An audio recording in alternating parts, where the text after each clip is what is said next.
Apocalipse, capítulo 1. Vamos ler a partir do verso 9. Apocalipse, capítulo 1, versículo 9.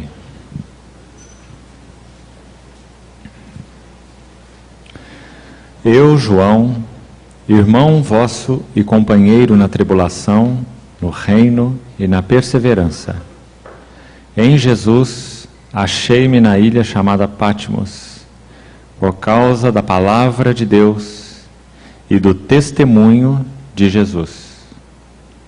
Achei-me em espírito no dia do Senhor, e ouvi por detrás de mim grande voz, como de trombeta, dizendo: O que vês, escreve em livro e manda às 7 igrejas: Éfeso, Esmirna, Pérgamo, Tiatira, Sardes, Filadélfia e Laodiceia. Voltei-me para ver quem falava comigo, e voltado vi 7 candeeiros de ouro. E no meio dos candeeiros, um semelhante a filho de homem, com vestes talares e cingido à altura do peito, com uma cinta de ouro. A sua cabeça e cabelos eram brancos como alva lã, como neve. Os olhos como chama de fogo. Os pés semelhantes ao bronze polido, como que refinado numa fornalha. A voz como voz de muitas águas. Tinha na mão direita 7 estrelas, e da boca saía-lhe uma afiada espada de 2 gumes. O seu rosto brilhava como o sol na sua força. Quando o vi, caí a seus pés como morto. Porém ele pôs sobre mim a sua mão direita, dizendo: Não temas. Eu sou o primeiro e o último, e aquele que vive. Estive morto, mas eis que estou vivo pelos séculos dos séculos, e tenho as chaves da morte e do inferno. Vamos orar. Pai, uma vez mais, nós pedimos ao Senhor, clamamos pela Tua graça. Abre os nossos olhos para vermos as maravilhas da Tua lei. Sustenta-nos pela revelação gloriosa do Teu Filho. Ajuda-nos a contemplar nas Escrituras um pouco mais do Teu supremo propósito para com a Igreja, que é o Seu corpo. Nós te pedimos, em Cristo Jesus. Amém. Irmãos, para concluirmos então os assuntos que estamos partilhando desde a quarta-feira, nós vamos avaliar panoramicamente o chamado de Deus, ou o que Deus busca na sua casa, que é a igreja. Para nós entendermos o contexto das cartas às 7 igrejas, capítulos 2 e 3 de Apocalipse, nós precisamos entender bem o capítulo 1 de Apocalipse. A visão que João tem ali na ilha de Patmos, como ele diz, a partir do verso 9, é do Senhor Jesus glorificado. Ele descreve a aparência do Senhor. João escreve Apocalipse na ordem cronológica. Apocalipse é o primeiro livro de João, pela ordem cronológica. Ele está exilado na ilha de Patmos durante o império de Domiciano. Então, quando João tem aquela visão, céus abertos, e aquela ordem do Senhor para que ele escreva carta às 7 igrejas, ele ouve uma voz. Por enquanto ele ainda não viu nada, ele ouve uma voz. Escreve as 7 cartas, 7 igrejas da Ásia. Depois, na sequência, o texto diz: Eu me virei, voltei para ver quem falava comigo. E se você puder observar cuidadosamente o quadro descrito no capítulo 1, você vai ver que João vê em primeiro prisma, em primeiro plano, 7 candeeiros de ouro, que se refere a 7 igrejas na Ásia, cada uma em uma cidade ali então, representada como são descritos aí. E como que num pano de fundo, João vê a figura do Cristo glorificado, a pessoa do Cristo glorificado, como aquele sumo sacerdote celestial, aquele que faz o trabalho sacerdotal cuidando da luz dos candeeiros. Não era assim no Velho Testamento? O sacerdote não tinha que entrar no santo lugar, ali os sacerdotes tinham acesso, não precisava ser o sumo sacerdote. Os sacerdotes tinham acesso ao santo lugar para cuidar de tudo que havia naquele pequeno compartimento. Comiam o pão a cada sábado lá da mesa de pães, trocavam aquele pão, colocavam óleo no candelabro, para que fosse mantido sempre com óleo, para sustentar os pavios. Usavam as espevitadeiras como que tesouras e cortavam a parte queimada dos pavios para que a luz pudesse estar bem brilhante, bem acesa. Irmãos, nas Escrituras é muito claro que esse candelabro tanto fala de Cristo quanto fala da igreja. Tudo no tabernáculo fala sobre o grande mistério de Deus, que é Cristo e a igreja. Como nós temos aí a revelação clara do Novo Testamento sobre isso. Então, na tipologia, na alegoria do tabernáculo, nós temos esta visão, Cristo e a igreja. Então, os irmãos estão vendo um texto onde os candeeiros são mostrados como se referindo à igreja. Não é claro nesse texto? Cada igreja, um candeeiro em uma localidade. Agora, irmãos, ainda como um pequeno pano de fundo, nós precisamos saber que a igreja é comparada com o candeeiro de uma forma muito interessante. No livro de Êxodo, você vê tanto a figura do candeeiro, quanto a figura, no capítulo 32 de Êxodo, de um bezerro de ouro que Arão levantou lá no deserto enquanto Moisés estava no monte. Aquele bezerro de ouro era a figura então do coração idólatra do povo, levantou aquele bezerro, colocando como seu Deus para retornar ao Egito.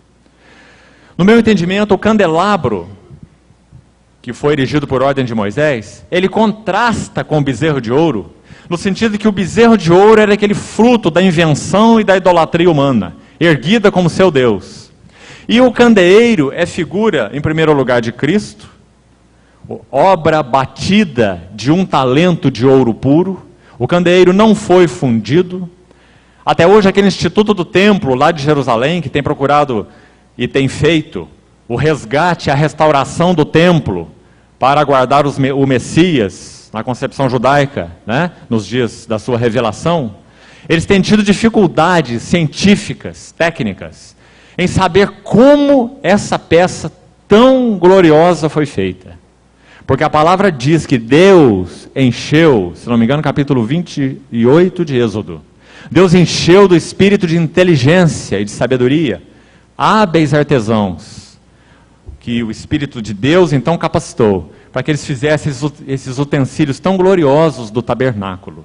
Então eles não conseguem entender como um candeeiro de 7 hastes, com aquelas maçanetas e aquelas flores, toda essa obra bordada e cinzelada, pode ser feita sem solda. Ela foi feita talhada com cinzel, esculpida em uma barra de ouro, um talento de ouro puro. Os irmãos imaginem uma obra dessa. Não se consegue descobrir como isso foi feito.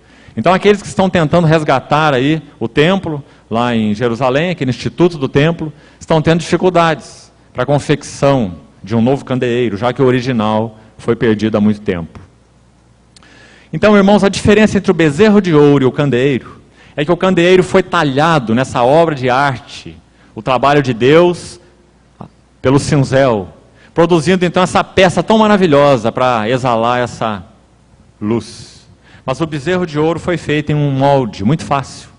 Os donativos de ouro foram dados a Arão, ele preparou aquilo, fundiu, diz a palavra, aqueles elementos, e então aquele bezerro apareceu naquele molde. Isso é uma figura da imitação humana da casa de Deus. A casa de Deus não é formada em moldes.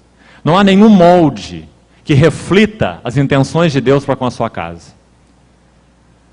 Nenhum tipo de molde, nenhum tipo de instituição humana pode refletir o desejo de Deus para com a sua casa. O candeeiro foi formado mediante o trabalho do cinzel, tipificando a ação do Espírito pela palavra. Efésios 5 diz que Cristo amou a igreja e a si mesmo se entregou por ela. Descreve mais algumas coisas e diz assim: tendo-a purificado por meio da lavagem de água pela palavra, para apresentar a si mesmo igreja gloriosa. É assim que o Senhor talha a sua igreja. É assim que a glória de Deus aparece na igreja, mediante o trabalhar da palavra e do Espírito nos nossos corações. O que a Bíblia chama de caminho da cruz, de trabalho da cruz. Então, irmãos, essa é uma nota que eu creio muito significativa. Nós precisamos ter aí nesse pano de fundo inicialmente sobre essa visão de João. Então ele vê os candeeiros. Depois ele vê aquela figura magnífica do Filho do Homem glorificado, andando, passeando. Irmãos, porque o livro de Hebreus diz, Hebreus capítulo 7, versículo 25, que o Senhor Jesus, por isso mesmo, Ele pode salvar totalmente aqueles que, por Ele, o Senhor Jesus, se chegam a Deus. Porque Ele, o Senhor Jesus glorificado, vive para fazer o quê? Interceder por nós. Hebreus 7, 25. O versículo-chave da Epístola de Hebreus. Então, o ministério do nosso glorioso Senhor, ressurreto, do nosso amado Senhor, é passear em cada localidade dessa terra, cuidando do seu testemunho, que são todos os seus santos, naquela localidade, fazendo o seu trabalho sacerdotal. Então ele passeia entre os candeeiros de ouro, cuidando de que aquela luz seja mantida acesa. E para isso ele usa aquelas espevitadeiras, aparando os pavios, que também fala do trabalho da cruz, através da palavra e do Espírito em nossas vidas. Então essa foi a visão de João aqui, no capítulo 1 de Apocalipse. Agora, se os irmãos observarem a sequência, os irmãos vão ver, eu não vou ler nada, você vai só olhar na sua Bíblia na medida que eu vou compartilhando alguma coisa. Capítulos 2 e 3, você vai ver carta às 7 igrejas. Irmãos, nós podemos dizer então, baseado na visão do capítulo 1, que esse nosso sumo sacerdote celestial, que vive para interceder por nós, como diz lá Hebreus 7:25, ele está passeando entre os candeeiros para que essa luz seja mantida acesa, brilhante, fazendo o seu trabalho lá de espevitar, de podar o pavio. Então, cada carta a cada igreja vai nos ensinar o que o Senhor está buscando nos seus candeeiros, na sua casa. Isso vai nos ajudar muito. Os irmãos lembram que cada candeeiro também tinha 7 braços, não era assim? 3 hastes saíam para um lado assim, 3 hastes para um outro lado e uma haste central. 7 hastes.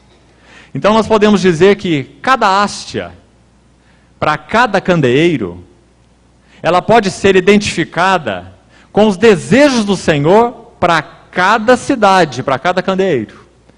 Então nós podemos dizer que cada braço daquele que emite uma luz, ele como que representa uma realidade espiritual que o Senhor está buscando na sua casa, que é a igreja, para que essa luz seja mantida acesa. Então nós vamos ver 7 igrejas, assim como o tabernáculo tinha 7 hastes.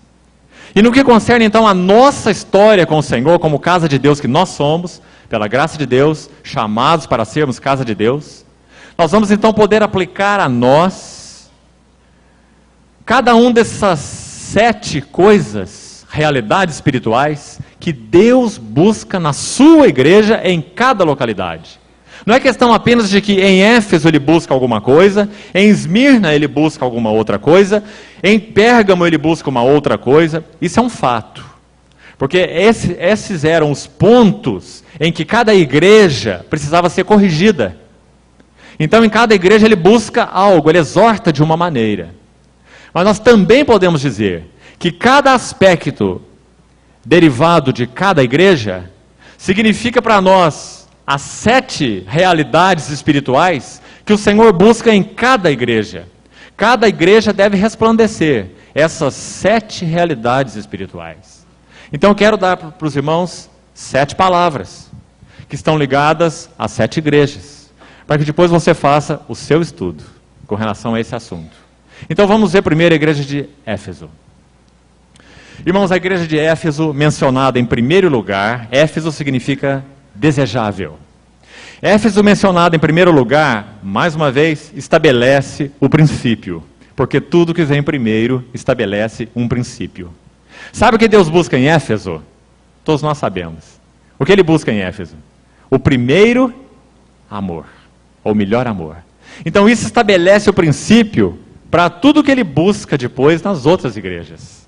Não é? Porque esse amor, esse melhor amor, ele é a plenitude, o complemento, a consumação de tudo. Então, em primeiro lugar, Ele louva a igreja de Éfeso. E eu penso que nós precisamos examinar isso aqui, para nós, para o nosso contexto, no caso específico dos irmãos, para o seu contexto aqui de Londrina, como casa de Deus. Não só vocês, mas todos os santos nessa localidade. Mas nós estamos falando para esses santos que estão aqui, não é? Essa expressão da casa de Deus aqui em Londrina. Então, se os irmãos observarem o que o Senhor fala para Éfeso, Ele diz assim, que eles eram ortodoxos. Eles tinham uma doutrina boa, correta, ortodoxa. Você vai ver que o Senhor louva Éfeso com relação a esse assunto, no versículo 2, quando ele diz assim, puseste à prova os falsos apóstolos, aqueles que se declaram apóstolos, e os achaste mentirosos. Era uma igreja bem doutrinada, ortodoxa. Ele louvou Éfeso porque era uma igreja que tinha obras. Não era uma fé morta e vazia, não. Não era eu sou crente, eu sou crente, eu sou crente, não. Mas eles tinham fruto de vida cristã. A vida, a fé era mostrada nas obras, como Tiago diz. Obras da fé, não é? Fruto da fé. Eles tinham obras. Eles tinham labor, versículo 2. Serviam o Senhor. Eles não tinham aquela religião do Cristo em casa, não é? Mas eles realmente serviam ao Senhor, preocupavam-se uns aos outros, ministravam uns aos outros, amavam uns aos outros, não é? Labor. Tinham perseverança. O que os irmãos acham de uma igreja dessa? Parece que não falta nada realmente, não é? Eles perseveravam. Eles não eram cristãos tipo garrafa de champanhe. Você dá uma sacudida assim, a rolha explode, nunca mais você acha a rolha, não é? Tem irmãos que não podem passar por dificuldades na vida da comunhão, que eles espirram, você nunca mais acha a rolha, não é? Mas eles não eram assim, eles tinham perseverança. O Senhor Jesus diz assim, é na vossa perseverança que ganhareis as vossas almas. Nossa alma é como um cavalo selvagem. Quando você espirra da comunhão, cuidado, porque você está fadado a ser um vaso inútil. Porque é na perseverança, e especificamente na perseverança da comunhão, é que Deus pode moldar a nossa vida como pedras brutas, cheia de pontas, de arestas, que não pode ser encaixada a nada e nem empilhada em lugar nenhum, porque nós somos todos pontudos, não é? Então o Senhor, pelo trabalho da palavra, pelo Espírito, Ele vai nos podando, nos dando ângulos retos, para nós podermos ser encaixados no corpo, empilhados uns aos outros. A igreja é edificada sobre o fundamento dos apóstolos e profetas. Está vendo a pilha? Sendo Ele mesmo, Cristo Jesus, a pedra angular. Esse é o desejo de Deus, não é? Como é maravilhosa a vida da igreja. Para que o Senhor possa realmente trabalhar nossas vidas com o trabalho da cruz, não é? Então, essa igreja tinha perseverança. Tanto no sentido de seguir ao Senhor, quanto no sentido de se manter juntas, né? Se amando, se servindo e se cuidando. No versículo 3 repete, tens perseverança, suportaste provas por causa do meu nome. Veja só, uma igreja que não vivia na base da teologia da alegria, no sentido negativo da palavra, né? Da teologia do oba-oba, mas era uma igreja que suportou provas, então mostra que a sua fé é muito genuína. Suportaram provas pelo seu nome. Depois diz, e não te deixaste esmorecer. Irmão, mas no meio de toda essa beleza, de toda essa glória, tem uma exortação no verso 4, que diz assim, tenho porém contra ti, que abandonaste o teu primeiro amor. Essa palavrinha aí no original denota não um amor lá do dia da nossa conversão, aquele amor inicial. Não denota isso. Denota a primazia do amor. Talvez uma tradução melhor seria assim, abandonaste o teu melhor amor. Melhor amor. É um amor não no sentido de tempo, mas no sentido de qualidade, o melhor amor. Irmão, então nós precisamos, em primeiro lugar, aí nos advertir. Pelo que nós temos trocado o nosso Cristo? Cristo para nós é meio para nós atingirmos alguma coisa? Agostinho, chamado Santo Agostinho, aquele homem de Deus, ele coloca uma frase que ele chama, uma questão que ele chama de teste do amor. Eu penso que nós precisamos aplicar isso para a saúde das nossas almas. Agostinho diz assim: há um teste de amor que nós precisamos aplicar no nosso relacionamento com Deus. Se o Senhor se manifestasse a você, ele diz, hoje, e dissesse assim a você: meu filho, pede a mim tudo o que você quiser, e eu te darei já, agora, nesse exato momento, com uma única condição em troca: que você nunca mais veja o meu rosto. E Agostinho diz assim: aquele tremor interior que nós sentimos diante dessa proposta do Senhor é a exata medida do nosso amor por Ele. Porque se nós pudermos trocar o fato de vermos a face do Senhor dia a dia, andarmos com Ele, por qualquer outra coisa, por mais celestial, abençoada que ela possa ser, nós estamos trocando Cristo por essa coisa. Na nossa visão, essa coisa é maior do que Cristo. Irmão, sabe que foi isso que aconteceu entre Isaac e Abraão? Imagine um velho como Abraão, já avançado nos seus dias, uma velhinha igual Sara, que devia andar pela casa ali arrastando um chinelinho, e além de tudo ainda era estéril, e o Senhor faz a promessa de dar para Abraão um filho. Ele deve ter olhado para aquela velhinha e falado: olha, daí não tem jeito de sair nada não. Não é? O Senhor falou que vai me dar um filho, eu creio na palavra do Senhor, mas deve ter uma outra maneira, não é através de Sara. Essa maneira foi Agar, que gerou Ismael, obra do homem, não é? Mas quando o Senhor fez aquela promessa então, e ela realmente foi cumprida, e o Senhor concedeu Isaac para Abraão, Abraão já tinha edificado na vida dele 3 altares. Quando ele edificou o 4º altar, em Gênesis 22, ele coloca sobre esse altar quem? O seu filho Isaac. Porque Isaac era uma dádiva, um dom tão celestial, tão divino, tão precioso para Abraão. Abraão foi pai e avô ao mesmo tempo. Os irmãos imaginem. Não é? Então Isaac era tão precioso para ele, como filho da promessa, que o coração de Abraão se uniu a tal ponto com Isaac, que creio que sem dúvida nenhuma Abraão perderia Deus por causa do seu Isaac. Irmãos, Abraão sempre andou com Deus num princípio espiritual de vida de altar e tenda. Isso significa o seguinte: tudo que Abraão guardava na tenda dele, passava primeiro pelo altar. Porque a marca da vida de Abraão é a vida de altar. Tudo passava pelo altar. Era de Deus, ele recebia de Deus, oferecia a Deus, adorava a Deus com aquilo, ele era um mordomo. Ele entendeu muito bem isso. Se você ler Gênesis 12 e 13, você vai ver isso. Andava Abraão, e o Senhor se revelou a ele, e ele armou um altar e adorou o Senhor, e o Senhor revelou de novo, ele armou um altar e adorou o Senhor. Vida de inteira consagração, de adoração, baseada na revelação. É assim que o cristão anda. Mas quando chegou o momento de Isaac, algo de alguma maneira era diferente. Isaac era algo que Abraão recebeu tão precioso de Deus, e que ele então colocou depressa na sua tenda, mas que não tinha passado pelo altar. Então o Senhor como que tira Isaac da tenda de Abraão e diz assim: Abraão, nós estamos com um problema. Tem algo dentro da tua tenda que não passou pelo altar. É meu, fui eu que te dei. Você não tinha condição de gerar isso. É meu, é celestial, é divino. Mas você se agarrou a isso, você colocou na tenda, sem passar pelo altar. Irmãos, o que nós temos acumulado na nossa tenda que não passou pelo altar? Nosso trabalho já passou pelo altar? Nosso dinheiro já passou pelo altar? Nossos bens, nossas posses, nossa família, nosso marido, nossa esposa, nossos filhos? Ou será que nós temos acumulado no altar, na tenda, o que não passou pelo altar? Esse foi o caso de Abraão. Então, quando Abraão edificou aquele altar e colocou o seu filho, diz a palavra que ele levantou o cutelo e a sua mão estava então a descer sobre o seu filho, quando ele ouviu aquela voz: Abraão, não faças isso. Porque, irmãos, quem precisava morrer não era Isaac, era Abraão. E quando Deus então daquela forma mexeu com aquele foco de vida do coração de Abraão, Isaac não precisava morrer, porque Abraão já tinha morrido. Então o Senhor pôde recuperar aquele coração de Abraão em uma realidade espiritual do conhecimento de Deus de uma forma tão íntima que Hebreus 11, quando faz referência a esse fato, diz que Abraão colocou Isaque sobre o lenho e estava mesmo para sacrificar o seu filho, aquele que cria que Deus era poderoso até para ressuscitá-lo dentre os mortos.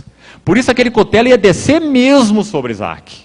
Ele ia executar Isaque, porque ele cria que Deus era poderoso para ressuscitar Isaque dentre os mortos. Hebreus capítulo 11. Então os irmãos vejam o significado espiritual dessa necessidade que temos, de que tudo que nós abarcamos na nossa tenda, primeiro passe pelo altar.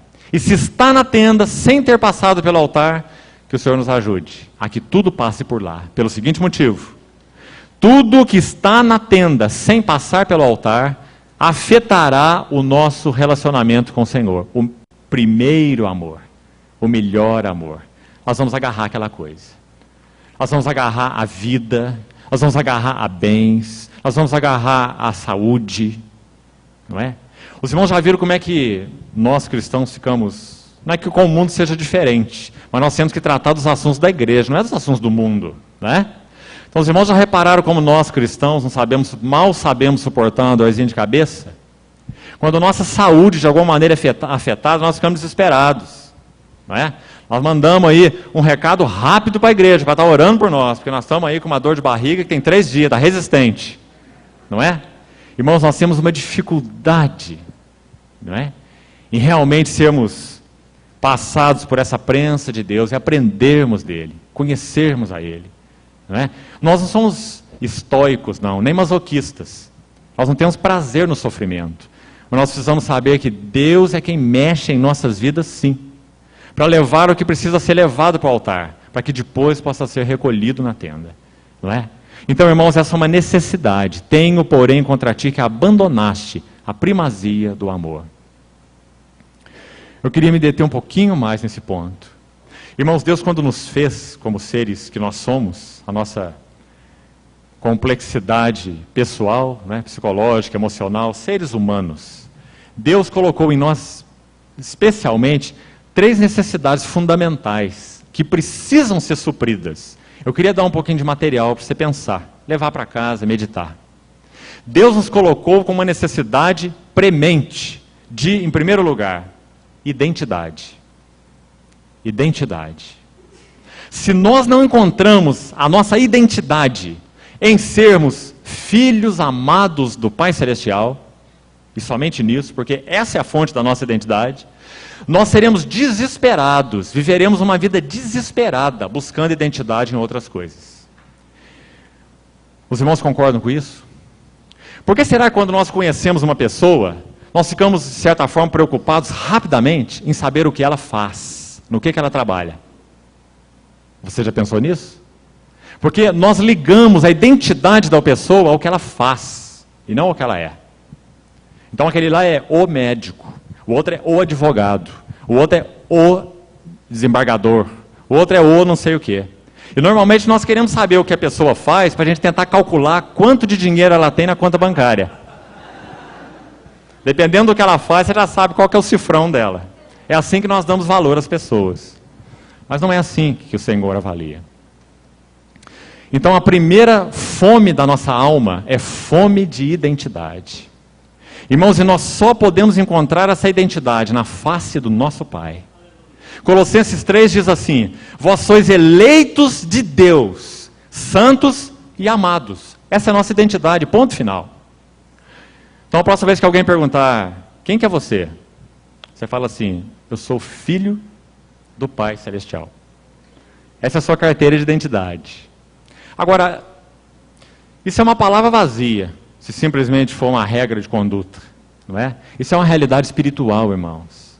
A face do Pai é formadora de identidade na vida dos filhos. Nós não reconhecemos isso naturalmente falando? Não é assim que a psicologia ensina? É assim na vida espiritual. A face do Pai é formadora de identidade na vida dos filhos. Isso é espiritualmente tão verdadeiro quanto é verdadeiro na família, naturalmente. Então, irmãos, nós temos anseio de identidade. E se não vivemos um relacionamento limpo, sem máscara, de coração para coração, com o nosso Pai Celestial, nós seremos caçadores de títulos, caçadores de louvores, de honras. Nós viveremos essa vida medíocre, da grande maioria de nós, igreja, sem olhar para o mundo. Caçadores de identidade. O segundo aspecto que nós somos criados por Deus para encontrar realização é com relação à segurança. Com relação à identidade, nós podemos colocar uma pergunta, não é? Quem eu sou? Então isso só pode ser respondido pela nossa relação com Deus em Cristo Jesus. Contínua, diária, crescente. Quem eu sou? Identidade. Agora, a segunda necessidade que nós temos é de segurança. Não precisa falar, né? Uma cidade do tamanho de Londrina, você tem grade do lado de fora da casa, com ponta desse tamanho, a cerca elétrica amarrada na ponta da grade, não é? Cachorro do lado de dentro e guarda do lado de fora, não é? Nós somos desesperados por segurança, porque esse é um anseio do nosso coração, Deus nos criou assim. Quando o homem foi expulso do Éden, os irmãos veem duas gerações muito interessantes lá em Gênesis 4. A geração de Sete e a geração de Caim. Quando os irmãos lerem Gênesis 4 e observar a geração de Caim, você vai ver que uma das coisas que Caim se preocupou imediatamente na sua geração, ou a sua geração, foi fazer instrumentos cortantes de bronze e de ferro. Eles estavam preocupados com a sua autodefesa, porque eles entenderam que perderam Deus lá no Éden, eles estavam alienados, fora da comunhão. Então eles estavam desesperados para se proteger, para se defender, porque eles perderam a relação com Deus. Então você vai ver isso lá em Gênesis 4. Instrumentos cortantes de bronze e de ferro. Eu não estou encorajando nenhum de nós a ser inocente, a não trancar a porta da sua casa na hora que você sair, não é? Mas que nós saibamos que a realidade espiritual desse aspecto. O Senhor nos criou para encontrar segurança nele. E aqui está envolvida uma outra pergunta. E a pergunta agora não é quem eu sou, essa está ligada à identidade. A outra pergunta é, a quem pertenço? Enquanto eu não estiver claro sobre isso, eu não tenho segurança. Irmão, no que eu e você temos encontrado segurança? No que? Na boa vida familiar que temos, na boa conta bancária, na boa vida da igreja, na boa o que mais? Nada disso significa nada. Nós só temos segurança no nosso Pai Celestial, porque nós pertencemos a Ele. É por isso que Paulo diz assim, quer vivamos, quer morramos, somos do Senhor. Aquela noiva de Cantares, na medida que ela foi amadurecendo o seu relacionamento com o seu Senhor, naquele livro tão lindo, Figura de Cristo e da Igreja, tem 3 expressões muito interessantes ali, que mostram esse crescimento espiritual. No início do livro ela diz assim, ela começa com ela, não é? O ego ainda é o centro. Eu sou do meu amado, e o meu amado é meu. Ela ama o seu amado, só que é um amor inicial, é um amor que começa com o eu. Eu sou do meu amado, e o meu amado é meu. Depois, se você progredir no livro, você vai ver que ela fala assim, o meu amado é meu, e eu sou dele. Agora ela mudou o foco, ela entendeu muito mais, não é? O meu amado é meu, e eu sou dele. Agora ele é que é o foco. Mas ainda tem mais. Se você chegar no capítulo 7 do livro, ela diz assim, eu sou do meu amado, ele que é o foco, eu sou dele, ele é o proprietário. Eu sou do meu amado, e ele tem em mim o seu contentamento. Esse é amor maduro. Ela viu que ele é o foco, que ela pertence a ele, e que ele, por causa do que ele é, ele tem contentamento, prazer nela. E o prazer dela está no fato de que ele tem prazer nela. Qual o prazer dela? É o fato de que ele tem prazer nela. Os irmãos veem isso? Eu sou do meu amado e ele tem em mim o seu contentamento. Que coisa! Amor maduro, não é? Então, irmãos, na nossa relação com Cristo, esse amor será sempre buscado e sempre amadurecido. Tenho, porém, contra ti, que abandonaste o teu primeiro amor. Essa é a nota central. É aqui que nós precisávamos gastar um pouquinho mais de tempo mesmo, porque aqui está estabelecendo o princípio para todas as 7 igrejas, ou as 6 que vêm depois. Agora, há ainda uma terceira necessidade que nós temos. Na nossa estrutura, como Deus nos criou, Tem que ser realizada de uma forma ou de outra. Se não é realizada em Deus, vai ser realizada em qualquer coisa que não é Deus. Pode ser na vida dissoluta, pode ser no trabalho. Não é? Tem pessoas que trabalham e o trabalho é o seu foco. Trabalhar, prosperar, ganhar dinheiro, é o seu Deus, é o seu ídolo. Não é? Porque esse senso de identidade tem que ser satisfeito. Não é? Esse senso de segurança tem que ser satisfeito. Agora, um último senso, um senso de significado. E a pergunta envolvida aqui é: para que eu sou? Para que eu sirvo? Qual o meu significado? E, de novo, nós só podemos encontrar significado na nossa relação de amor com o Senhor. Quero citar um exemplo bem prático. Vou citar um exemplo baseado aqui no que eu estou fazendo, para ser bem prático. Ministério cristão, no caso específico, Ministério da Palavra, não é? Porque Ministério cristão é muita coisa além de Ministério da Palavra. Ministério da Palavra. Bênção de Deus. Eu não sou pregador profissional, eu tenho uma esfera de trabalho, vamos dizer, secular. Compartilhar a palavra é prazer para mim. Fruto de Deus no meu coração. Agora eu posso tomar isso e colocar como foco de significado para a minha vida. Então, a hora que eu fizer isso, eu espero louvor humano. Se eu não tenho louvor humano, eu fico entristecido. Nós podemos, irmãos, colocar qualquer coisa como motivo do significado nas nossas vidas, inclusive ministério cristão. Saul tinha isso no coração. Deus deu ordem a Saul que exterminasse os amalequitas. Ele vai até certo ponto, mas ele preserva Agag e o melhor do gado. Ele falou assim: gente, mas olha o que Deus mandou matar, olha que gado bonito, como é que eu vou matar um gado desse? Não, eu vou pegar esse gado, e não vou ficar para mim não preciso dele, eu vou colocar esse gado para sacrifícios e ofertas ao Senhor. Bonito demais, não é? Essa era a ideia de Saul. Mas então ele é repreendido por Samuel. Samuel pergunta para ele: Saul, você executou a ordem de Deus, você matou Agag, exterminou os amalequitas, que são figura da carne na palavra. Aí Saul falou: sim, acabei com tudo. Aí Samuel falou assim: mas que barulho de ovelha é esse que eu estou ouvindo? Ele não tinha exterminado. Aí Saul: bom, Samuel, é o seguinte, eu preservei o melhor do gado, mas não foi para mim não, é para oferecer sacrifícios ao Senhor. Aí Samuel falou assim: Saul, a partir de agora é tirado de ti o reino. Foi tirado de ti o reino e dado a outro que procederá segundo o meu coração, Davi. Então, irmão, cuidado com a fonte daquilo que é significado na sua vida. Onde nós temos encontrado significado?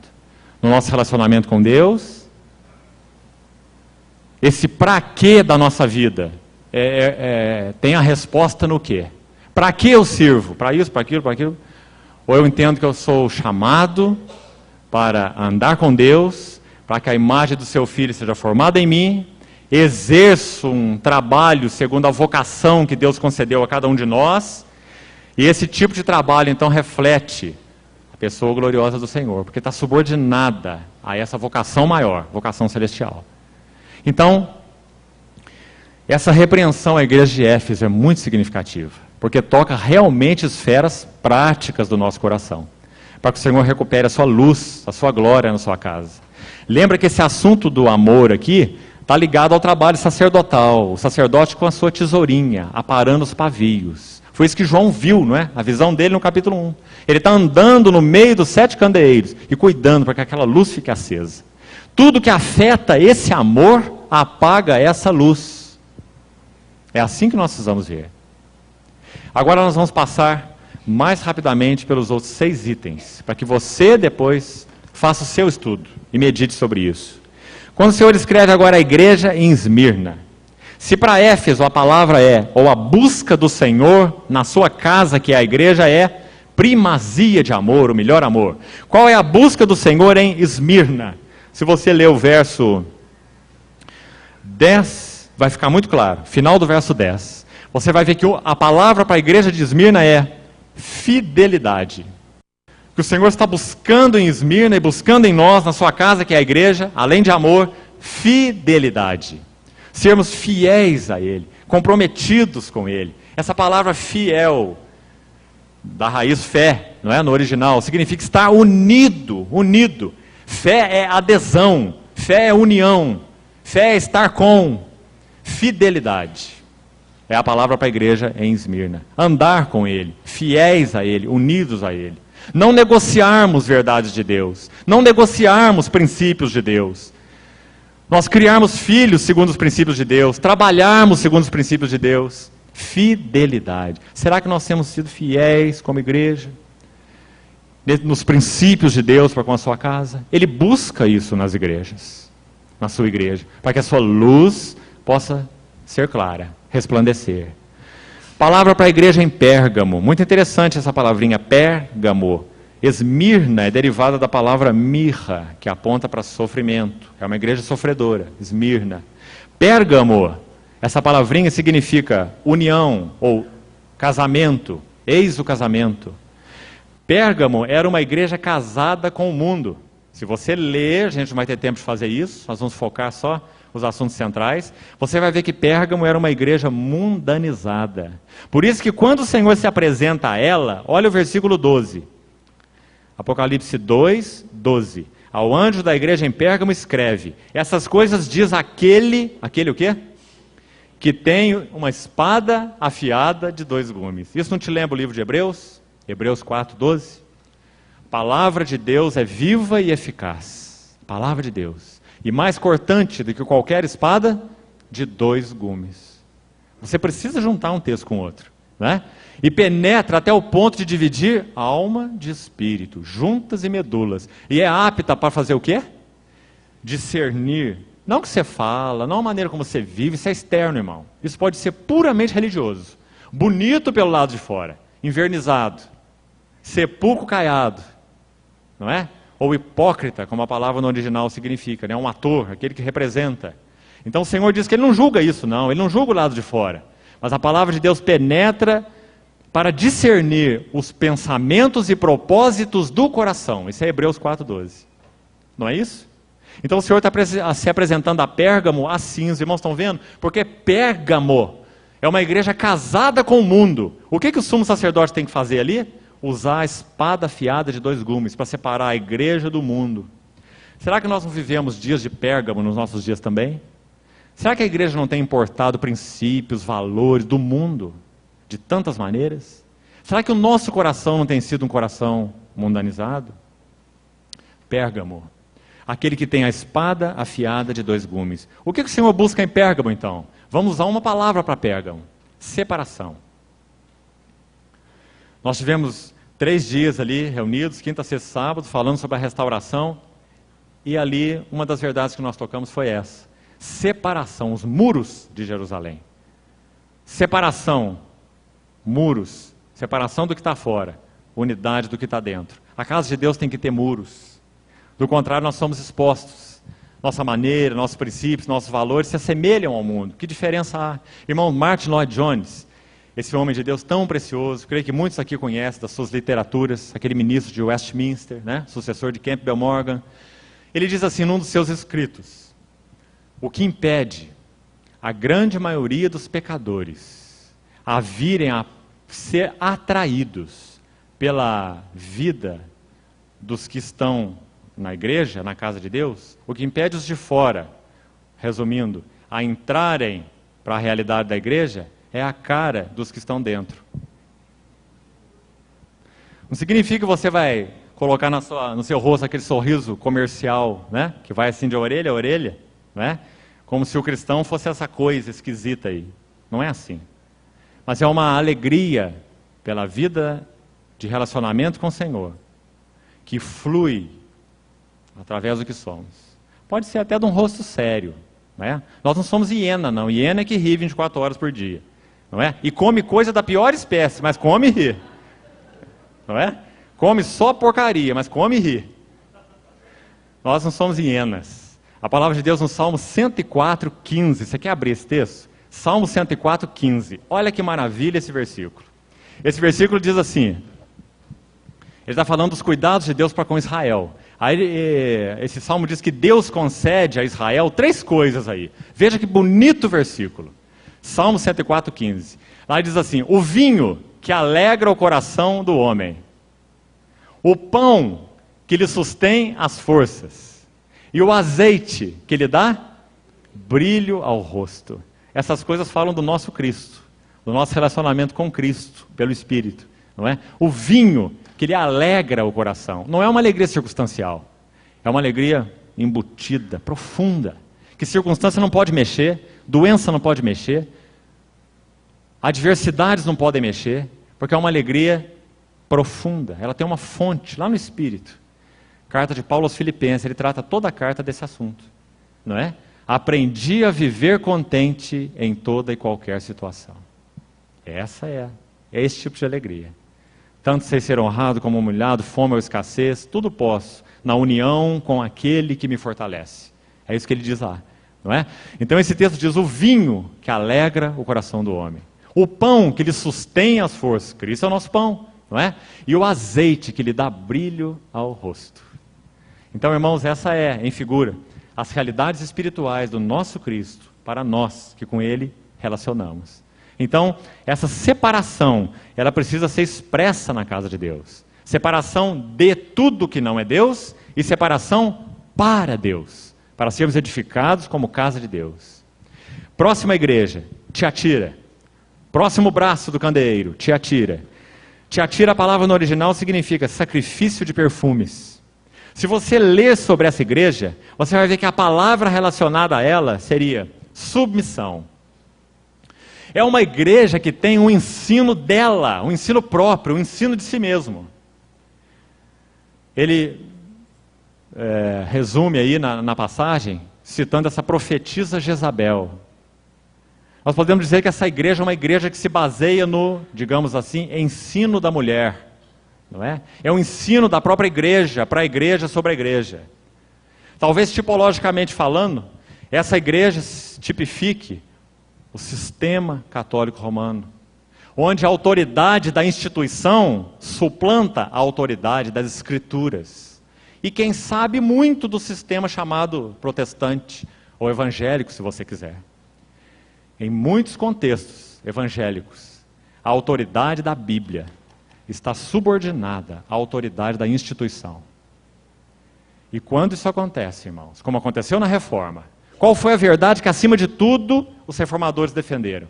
Que a Bíblia é a palavra inspirada de Deus e a autoridade máxima na casa de Deus. Não é assim? Quando a igreja tem o seu ensino, a sua doutrina, trevas. Porque o Senhor Jesus é o sol, Ele tem luz própria. A igreja é a lua, ela reflete a luz do sol. A igreja primitiva perseverava na doutrina dos apóstolos. Qual era a doutrina dos apóstolos? Era a doutrina dos apóstolos? É claro que não, meus irmãos. A doutrina dos apóstolos era a doutrina de quem? De Cristo, é claro. Não é? Ou o ensino era original deles? É claro que não. Não é? Era a doutrina de Cristo, através dos apóstolos. Os apóstolos como que dissecaram aquilo que Cristo plantou em semente. As epístolas são continuações do Evangelho, prolongamento do Evangelho. Não é o início de nada. As epístolas são um prolongamento do Evangelho, da doutrina de Cristo. Não é assim? Então o que nós vemos em Tiatira é o ensino da igreja. Então você tem a lua se colocando na frente do sol. Quando a lua se coloca na frente do sol, o que nós temos na terra? Trevas, eclipse. Todas as vezes que a igreja assume o lugar de Cristo, nós temos trevas. Vem para a igreja, que você vai ser salvo, sua vida vai ser mudada, vai ser transformada. Venha para a igreja. Todas as vezes que a igreja prega a igreja, você tem trevas. Todas as vezes que a nossa pregação é Cristo e esse crucificado, você tem a igreja, a luz. Então, irmãos, que nós sejamos claros quanto a isso. Tiatira tipifica o ensino da mulher. Então a palavra para Tiatira é submissão. Esteja debaixo, né? Submissão. Será que isso é uma realidade para nós? Nos diversos aspectos dessa palavra submissão. Como eu já disse, a gente não tem tempo de ficar entrando em detalhes. Mas se você ler Efésios, você vai encontrar muito, por exemplo, sobre esse assunto. Sujeitai-vos todos, uns aos outros, independente de sexo ou de qualquer outra coisa. Sujeitai-vos, é um princípio geral para todo o povo de Deus. E aí há sim uma ordem específica, um funcionamento específico. As mulheres aos seus maridos, os filhos aos seus pais, os servos aos seus senhores. Mas o sujeitai-vos é um princípio universal, porque sem submissão não há igreja. Não há realidade espiritual da igreja. Quanto isso é importante, irmão. e que você mesmo disseque esse assunto por você mesmo. Eu vou te dar só as notas. Vou tocar as 7 notas de uma escala do piano. E depois você desenvolva cada uma das teclas. A próxima nota, Sardes. Sardes significa os remanescentes. A palavra ligada a Sardes, se você ler o contexto, muito claramente você vai ver. Verso 2, verso 3, final do verso 1. Conheço tuas obras, tens um nome de que estás vivo. Mas o fato é, estás morto. Os irmãos estão vendo? Nós podemos carregar um cristianismo nominal, de qualquer nome que seja, mas nenhuma realidade espiritual. Tens nome de que estás vivo, mas estás morto. E o Senhor diz assim, consolida o resto que estava para morrer, porque não tenho achado íntegras as tuas obras diante de Deus. Irmão, que advertência solene para nós, não é? Então o que o Senhor está buscando nas suas igrejas, como nós vemos em Sardes? Vida. Vida. Não é apenas expressão externa, nome, aparatos, não é? Vida. Porque Ele é o pão da vida. A próxima palavra para a próxima igreja, Filadélfia. Os irmãos sabem, Filadélfia significa amor fraternal. Filéu, Delfos, amor fraternal. Se você ler a carta, você vai ver o que o Senhor está buscando em Filadélfia. E a palavra seria perseverança. Perseverança. Irmão, de novo você vai fazer um produtivo estudo sobre esse assunto. E vai ver por que o Senhor busca perseverança na igreja. Você vai ver Paulo falar em Romanos assim, ó. Eu já citei um texto aqui de Lucas, o Senhor falando, é na vossa perseverança que ganhareis vossas almas. Os irmãos estão vendo que nós, quando fomos regenerados pelo Senhor, no nosso espírito, convertidos a Cristo, o assunto não está terminado não, o assunto está só começando. Nós temos toda uma alma para ser ganha pelo Senhor, mente para ser renovada, Romanos 12, transformai-vos pela renovação da vossa mente. Nós somos salvos? Sim, nós fomos regenerados lá atrás, mas tantas vezes temos mente velha, pensamentos velhos, não é? Pensamos de uma maneira equivocada, mundana, carnal, não é? Nossa mente precisa ser renovada pela ação da palavra de Deus. Nossas emoções, mesma coisa. Nós temos tanta alegria, tanta euforia, com coisas que não dão euforia para o coração do Senhor. Não significa que está errado você assistir um São Paulo e Corinthians no domingo e torcer para o seu time. Não é isso que eu estou dizendo. Mas estou dizendo, essa é a alegria dominante do teu coração? Ou se você quiser colocar uma outra pergunta, você tem o mesmo nível de alegria com Deus? Você já leu os Salmos quando Davi fala assim, irei ao altar de Deus, que é a minha grande alegria. Será que eu e você podemos falar isso dele? Deus é a sua grande alegria? Você tem paixão por ele? Ou você sustenta um nome? Então, irmãos, esse é o chamado para a Filadélfia. Perseverança. Romanos 5 também nos ajuda na questão de perseverança. Diz que a perseverança nos conduz à esperança. E o amor de Deus é derramado nos nossos corações. Romanos 5. Então estude essa palavra perseverança nas Escrituras. Pega uma chave bíblica e vai atrás dessa palavra. E você vai entender por que o Senhor busca perseverança nas igrejas. Porque é na perseverança que nós somos salvos. É na perseverança que o caráter de Cristo é formado em nós. Não é? Então ele busca perseverança nas suas igrejas. E por último então, Laodiceia. Laodiceia significa, para usar uma frase, opiniões do povo comum. A igreja não anda pelas opiniões do povo comum. A igreja não é um povo democrático, que caminha por votações ou por eleições. A igreja é um reino teocrático, que discerne, reconhece a ação do Espírito no meio dos santos, então ela funciona baseada nessa ação de Deus. Ela reconhece, ela endossa o que a vida de Deus já colocou para funcionar. Sabe qual é o nosso problema muitas vezes na casa de Deus? É que nós queremos colocar a função na frente da unção. A unção sempre vem primeiro e a função depois. Saul, ele tinha a unção de Deus, ele foi ungido para ser o primeiro rei de Israel. Mas houve um tempo em que Saul perdeu a unção e ficou só com a função.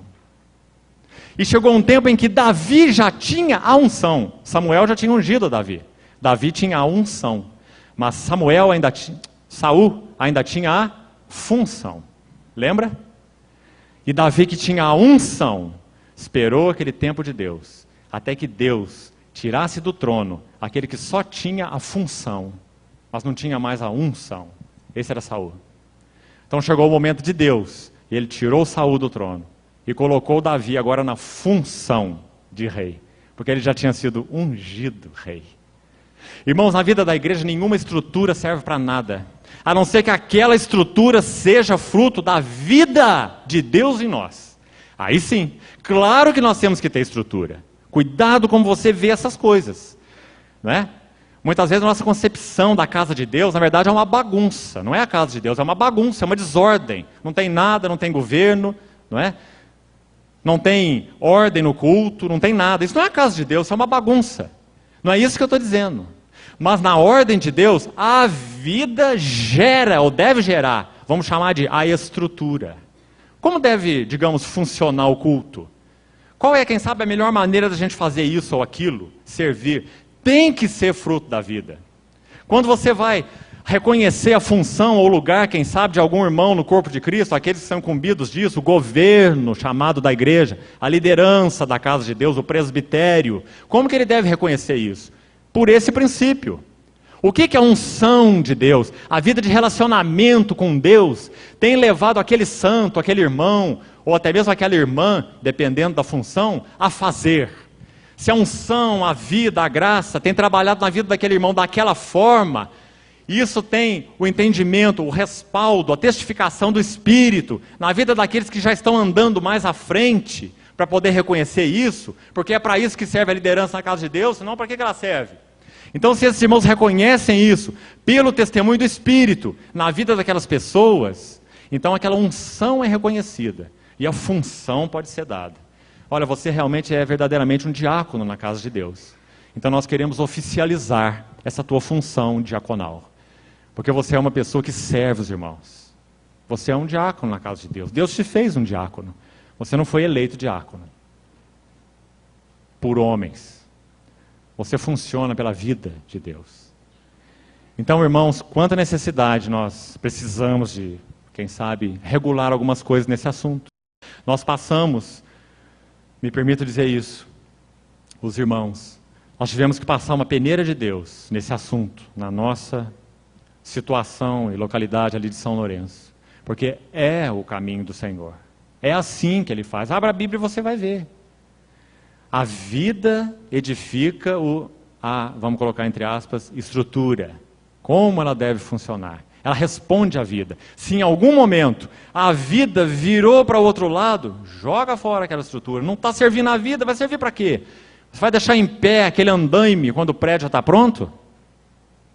Não é? Então, irmãos, há necessidade de sensibilidade espiritual da liderança da casa de Deus para saber distinguir os contornos da vida, do mover de Deus, no meio do povo de Deus. Não é assim? Então, quão importante é isso? Laodiceia significa opiniões ou costumes do povo. Confusão. Não é? O reino de Deus não é democrático, não, de jeito nenhum. É teocrático.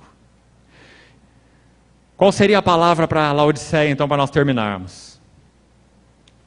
Se você ler o contexto, eu penso que vai ficar muito claro. A palavra para Laodiceia é realidade.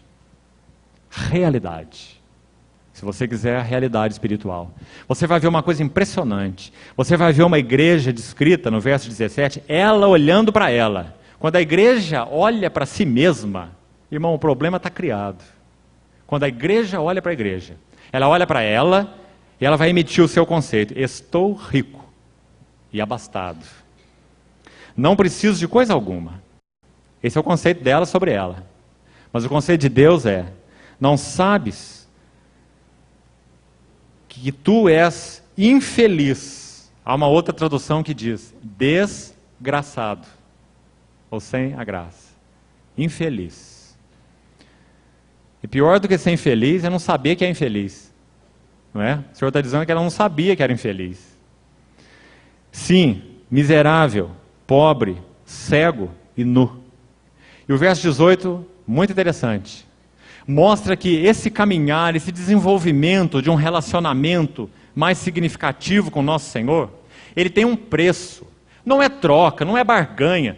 Tudo é pela graça, do começo ao fim. Deus não opera até um ponto e o homem vai até outro ponto. Não há. Não há uma parte de Deus e parte do homem. A salvação e a santificação e a glorificação, e tudo no propósito de Deus. É totalmente pela graça. Esse é um lado. Deus é 100% soberano e a sua graça é 100% soberana. Mas o homem, não tem de explicar. Fique com as duas verdades, para que você não desequilibre. A outra verdade bíblica, tão verdade quanto a primeira, é que o homem é 100% responsável. Hoje, se ouvirdes a sua voz, não endureçais os vossos corações. Desenvolvei a vossa salvação. Temos que fazer isso. Porque Deus é quem efetua em vós, tanto querer como realizar. Filipenses 2, se você quiser anotar, versos 12 e 13. Os irmãos veem o equilíbrio divino nas Escrituras, entre a soberania de Deus e a responsabilidade humana. Quando nós enfocamos um lado só, é como você ter que remar um barco com um remo só. Não, eu creio na soberania de Deus, a soberania de Deus, a soberania de Deus. E vai remando teu barco. E você vai ficar girando em círculos. Você vai cair no determinismo. Não é? Quando você prega só a responsabilidade humana, não, o homem é que decide, o homem é que crê, o homem é que escolhe Cristo, o homem é que vai para Deus. Você está remando com um remo só. E vai ficar girando em círculos. Porque a verdade é que Deus é quem elege, Deus é quem escolhe.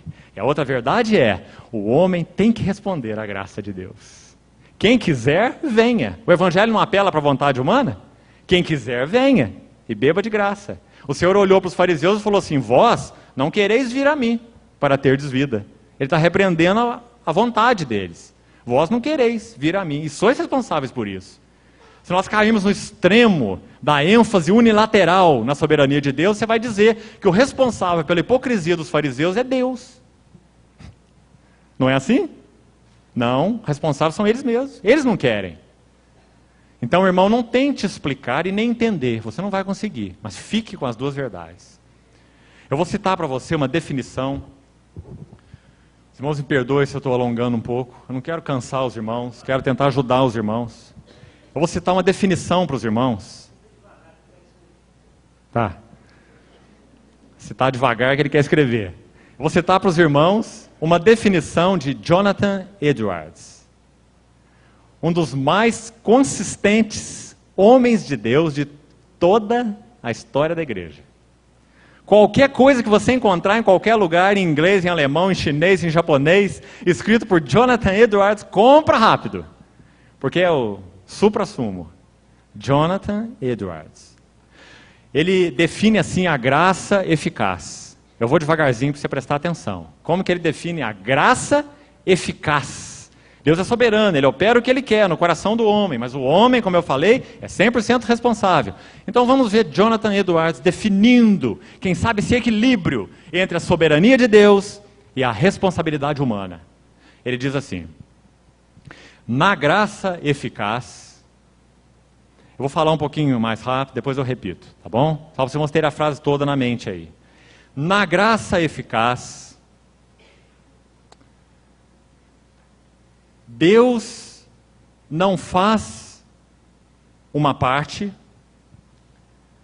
e o homem faz o restante.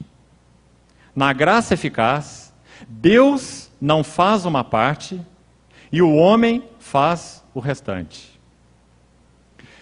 Mas Deus faz tudo e o homem faz tudo. Porque é isso mesmo que Ele, Deus, produz, as nossas obras. Deus é a única verdadeira fonte e o único verdadeiro autor. Mas nós somos verdadeiros agentes. Somos, em diferentes aspectos, totalmente passivos e totalmente ativos. Você já viu uma definição mais linda de graça eficaz? Ou do equilíbrio entre a soberania de Deus e a responsabilidade humana? Eu nunca vi, e acho que nunca vou ver. Então vou repetir. Na graça eficaz, Deus não faz uma parte e nós fazemos o restante. Há uma corrente forte dentro do meio evangélico que diz assim, não é? Não, ele está chamando, ele está falando, ele está lá, implorando. Não é? Agora você tem que dar a sua resposta e vir. Não é?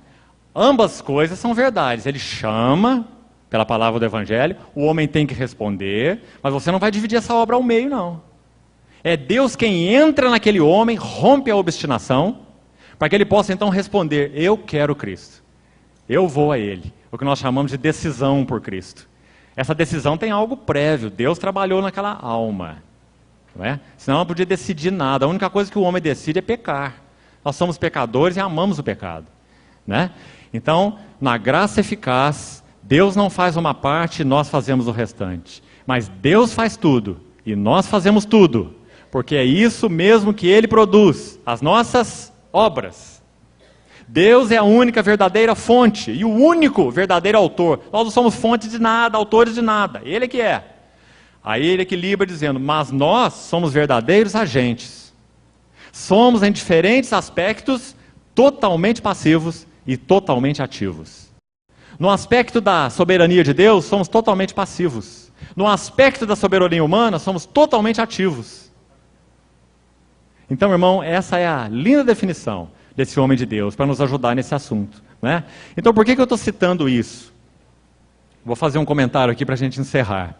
Porque no capítulo 3 de Apocalipse, no verso 18, o Senhor faz uma exortação a Laodiceia, dizendo assim, aconselho-te que de mim, o que está escrito aí, irmão? Compres. Ninguém compra de graça, senão não é compra. Compra tem um preço. Então eu falei tudo que eu falei aqui para que você não ache que é então Deus vindo até um ponto aqui, parando e agora fala assim, agora é sua vez, vamos ver. O que você vai fazer? Nós só fazemos estrago, não é? Ele é quem efetua em nós o querer, o realizar, ele estimula, não é? Ele age, porque ele é a única verdadeira fonte e o único verdadeiro autor, mas de uma maneira misteriosa para nós, inexplicável, nessa mente de formiga que nós temos, diante da mente do nosso Deus, não é? A soberania de Deus sempre vai trabalhar com a responsabilidade humana, de uma maneira tão maravilhosa e equilibrada, não é? Então o Senhor exorta assim a igreja de Laodiceia, responsabilizando a ela, compre de mim ouro. Ouro na Bíblia tem a ver com a glória de Deus, com a natureza de Deus. Ouro refinado pelo fogo, significa ganhar mais desse relacionamento com Deus por meio do apurar de Deus. Ouro refinado pelo fogo, não é? Pedro nos ajuda na primeira epístola dele, dizendo que a nossa fé é apurada pelas aflições, para que redunde em louvor, honra e glória na revelação de Jesus Cristo, não é? Então ele está mostrando que esse é o caminho para que nós possamos ser levados a essa realidade espiritual, que é a palavra para Laodiceia. Compres de mim ouro, refinado pelo fogo, para te enriqueceres. Bonita expressão, não é? Mostra que o caminho da maturidade espiritual, sim, passa pelo sofrimento. Todas as vezes que você ouviu uma teologia que é anti-sofrimento, jogue rápido na lata do lixo, porque é engano do diabo. O trabalho de Deus passa pelo sofrimento, porque nós somos pecadores, avessos a Deus. Então o Senhor usa o sofrimento nas nossas vidas, para poder falar ao nosso coração. C.S. Lewis, um outro homem de Deus, ele disse assim, o sofrimento é o trombone de Deus, para despertar um mundo surdo.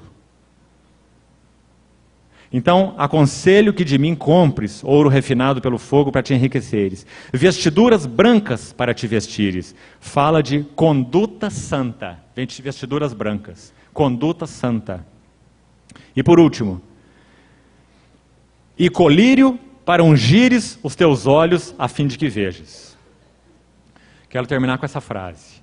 Para nós ganharmos realidade espiritual, irmãos, esse colírio, assim como os anteriores, são comprados. Deixa eu falar um pouquinho sobre esse colírio.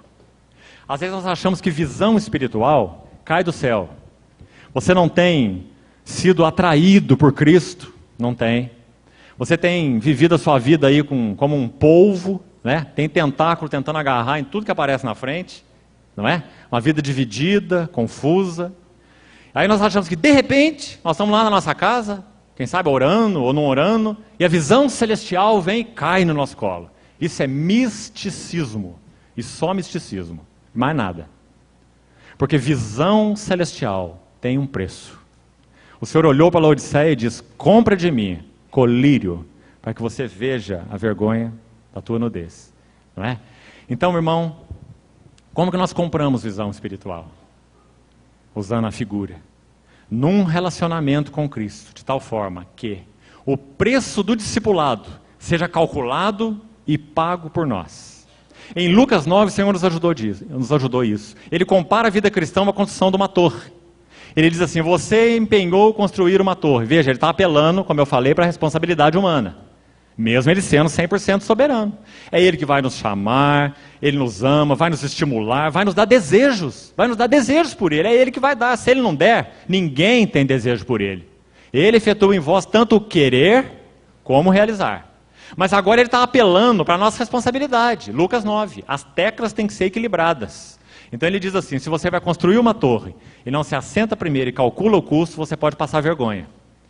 As pessoas vão passar a olhar aquela torre pela metade e falar assim: olha lá, ele começou, mas não tinha recurso para terminar. Lembra como o Senhor fala? E depois ele fala sobre o rei, que tinha 10 mil soldados e queria combater o que vinha contra ele com 20 mil. Ele não fez um bom cálculo. É 2 por 1. Não é? Ele vai passar vergonha nessa batalha. Então o Senhor ensinou: qual o preço que nós temos que pagar? Quem quiser vir após mim, a si mesmo se negue. Dia a dia, tome a sua cruz e siga-me.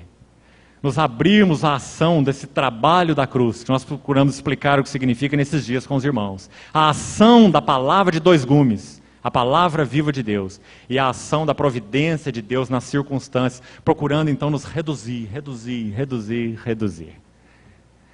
Isso é calcular o custo. Isso é sabermos que a vida com o Senhor é responsável, tem seriedade. O colírio é comprado, não é? Então, irmão, quanto mais nós vamos andando nesse caminho, mais realidade espiritual vai sendo gerada no nosso coração. Do contrário, sabe o que nós fazemos? Amortizamos a nossa consciência com culto religioso. Culto religioso em si mesmo serve para amortizar a consciência. É como você mostrar para Deus uma responsabilidade congregacional. Não é? Eu faço parte, eu estou lá, o povo está lá. É como aquele que entra na fila e não sabe aonde que a fila vai dar, mas todo mundo está na fila, vão entrar na fila também. Não é? Quando chegar lá eu vejo aonde que termina isso, o que tem aqui. Não é? Muitos de nós cristãos parecemos isso. Não é? Você entrou na fila, todo mundo está, estão dizendo que é bom. Não é? Então o Senhor busca na sua igreja realidade espiritual. O Senhor nos ajude então, irmãos, a nos sondarmos em cada um desses aspectos. O desejo de Deus, nesses dias do fim, é trazer de volta a sua glória para a sua casa. Quando nós olhamos para esse então cristianismo nominal, nós temos visto o que temos visto. Mas graças a Deus, Ele tem atraído aos pés do seu Filho um povo que quer a Ele. E Ele está tornando esse povo apaixonado por Cristo. Que essa nota possa realmente dominar, reger os nossos corações. Para que o Senhor alcance nesses dias do fim a glória dessa última casa. Que Ele nos sugeriu naquela profecia, que seria maior do que a primeira. Que nós realmente esperemos nesses dias do fim um testemunho mais vigoroso de realidade espiritual, até mesmo do que a igreja teve lá nos seus primórdios há 2000 anos atrás. Pela bondade do Senhor, o testemunho da última casa possa ser mais glorioso do que o testemunho da primeira. Que o Senhor recupere a sua palavra entre nós, como Ele usou Esdras para fazer lá na saída do cativeiro da Babilônia. Que o Senhor sempre, pela sua graça, mantenha essa palavra aberta diante dos nossos olhos. Que Cristo seja visto nela. Que nós sejamos homens e mulheres da palavra. E que nós possamos então crescer na semelhança com o nosso Senhor, através da ação dessa palavra em nossas vidas. O Senhor nos ajude, irmãos. Amém. Vamos orar. Pai, nós, quando nos vemos diante dessas realidades espirituais, nós verdadeiramente, o Senhor sabe, diante de Ti, nos sentimos tão pobres, tão vazios, tão pequenos. Nós precisamos, desejamos que o Senhor, pela Tua fidelidade para conosco, que somos Teus filhos, desperte o nosso espírito, desperte o nosso coração da sonolência espiritual, da distração, das ilusões, talvez, da confusão, do misticismo, da religiosidade, do legalismo. Liberta-nos, Senhor, dessas prisões, liberta-nos para Ti, para corrermos após Ti, conhecermos a Ti, amarmos a Ti, sermos feitos conformes à imagem do Seu Filho. Nos ajuda, Senhor, para que nesses dias do fim, nós possamos ter um testemunho vigoroso como casa de Deus, no meio de uma geração pervertida e corrupta. Muito obrigado porque o Senhor está em nós, Tua luz está em nós, mas nós carecemos desse trabalho da espevitadeira, o trabalho da cruz, para que a Tua luz possa brilhar nas Tuas igrejas, Senhor. Continua falando no nosso coração, nos ajuda, nos encoraja, nos estimula, salva-nos. Nós te pedimos em nome de Jesus. Amém.